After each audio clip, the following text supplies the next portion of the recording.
Welcome back to our show. It's always a pleasure to have you here, guys, and hope you're doing great. I hope you're enjoying our videos, and I hope they're adding value to your life.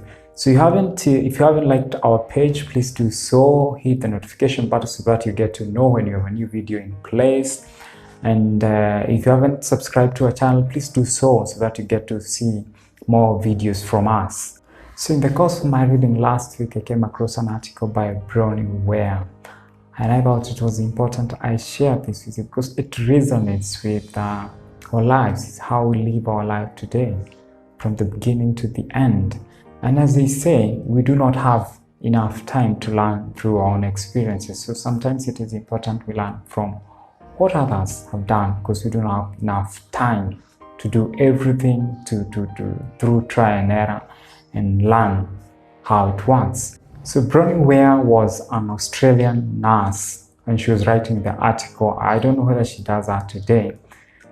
She used to work in palliative care, or what we would call here at home, home for the sick or the aged, or people who have, a few days, to live because of their old age. So while working there, Bronnie, as a nurse, used to question the people she was serving or caring for.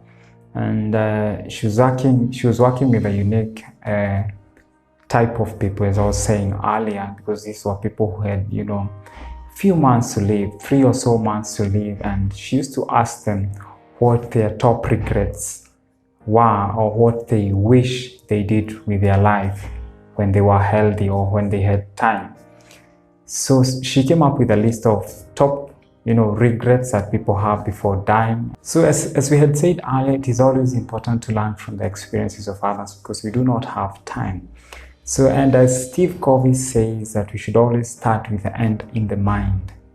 So I thought it is important to learn what others regret so that we don't face the same challenge at the end of our life. All of us at some point are going to die. We're all candidates of death. And maybe in the next 100 years, if you're watching this video, most probably will not be here. So it is important to know what you need to do before you get to that point. Because at that point, as Bronnie was saying, it is a desperate situation. There are things you would have wanted to do with your life, but you do not have the opportunity because of time, or even your health doesn't allow you to do that. So it is important that we get to know so that we don't get to face the same challenge that those guys were facing. So I want to share the top 5 regrets of the dying, but today I'm going to cover only 2. So in the next video, I'm gonna share the last 3. So regret number 1, which came from most people, was that they wish they lived their life true to themselves and not what others expected of them. There is a friend of mine who argues that we are 3 in 1. We walk 3 persons in 1. So there's a person we pretend to be, there's a person we truly are, and there's a person that people see.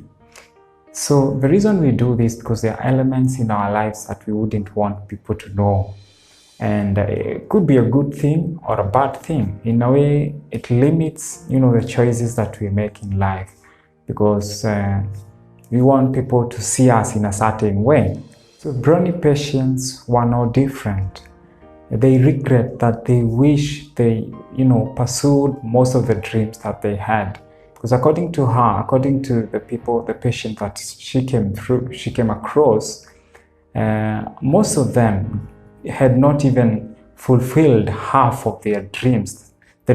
All the dreams, if you were to compile the dreams, all the dreams that they had in their lives, they had not even fulfilled half of them. Because they feared that people maybe would laugh at them if they failed. They feared how people would react if they decided to pursue those dreams. So that was listed as a top regret. And I'm encouraging you, I wouldn't want us to face the same challenge, the same regret at the end of our life. So pursue the kind of goals that you want to pursue, irrespective of what people may say. Do whatever you want to do with your life, so long as you're not affecting the other person's life.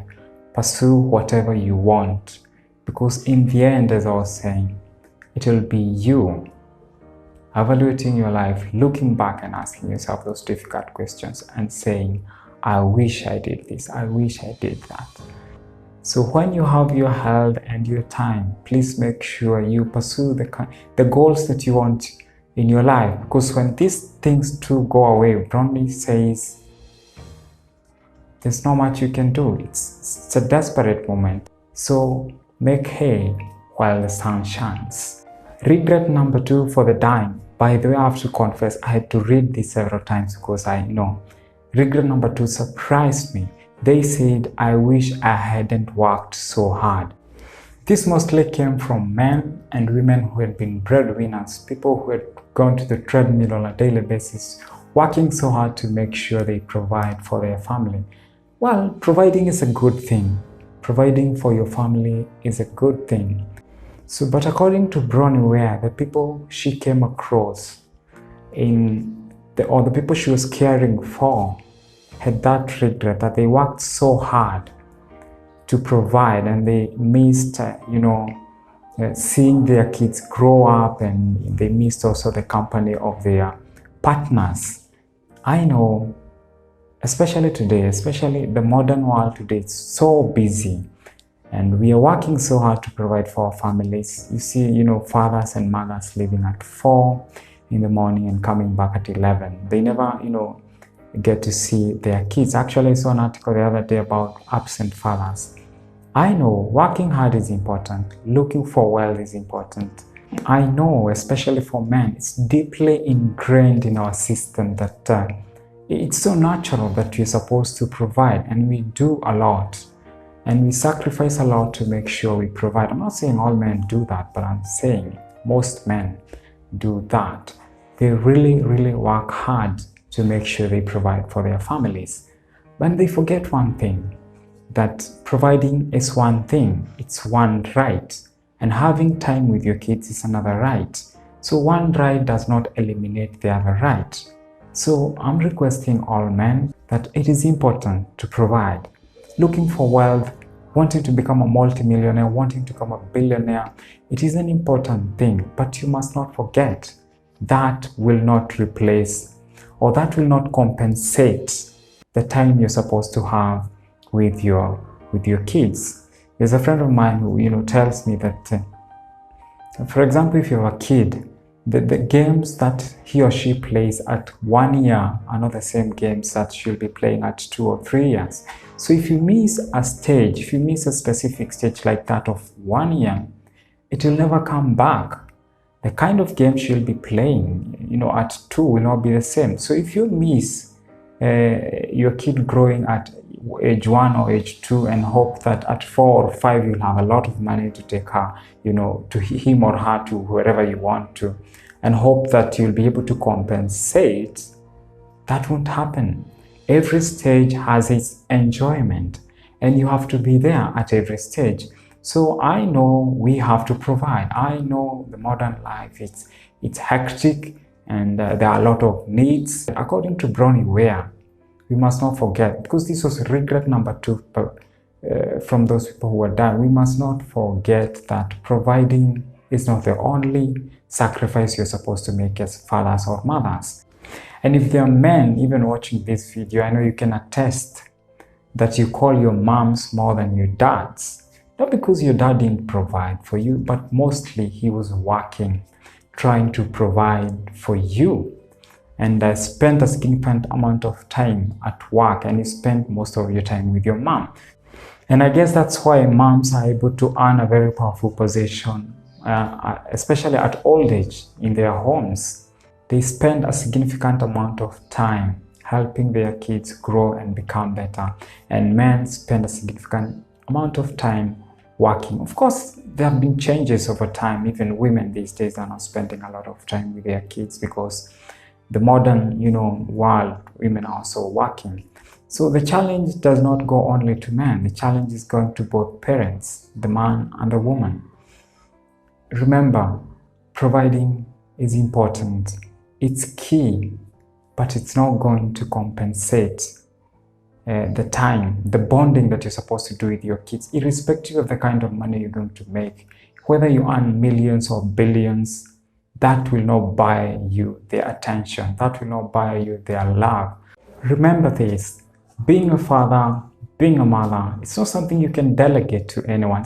It's not a responsibility that you can delegate to your husband or your sister or your mother. It is impossible to delegate. You have to be there to perform it. In conclusion, be true to yourself. Do not let the expectation of other people choke what you truly are. Live your life the way you want. And the next point, do not work so hard and forget to spend time with your family. As I say, your company can't replace you, but your family can't. Irrespective of how busy the modern world is, please always try and strike that work-life balance. Spare some time to spend with your family. Because as Bronnie Ware found out, it was regret number 2. So at the end of your life, let us not face that regret. So all the best in whatever you do. So don't forget to like our page, subscribe to our channel so that you get to see more videos from us. And you can leave a comment down there if something you want us to improve. So if there's something you want us to cover next time, so it's always good to leave a comment down there and tell us what it is. So in the next video, when I'll be covering the last 3, top regrets of the dying. So see ya.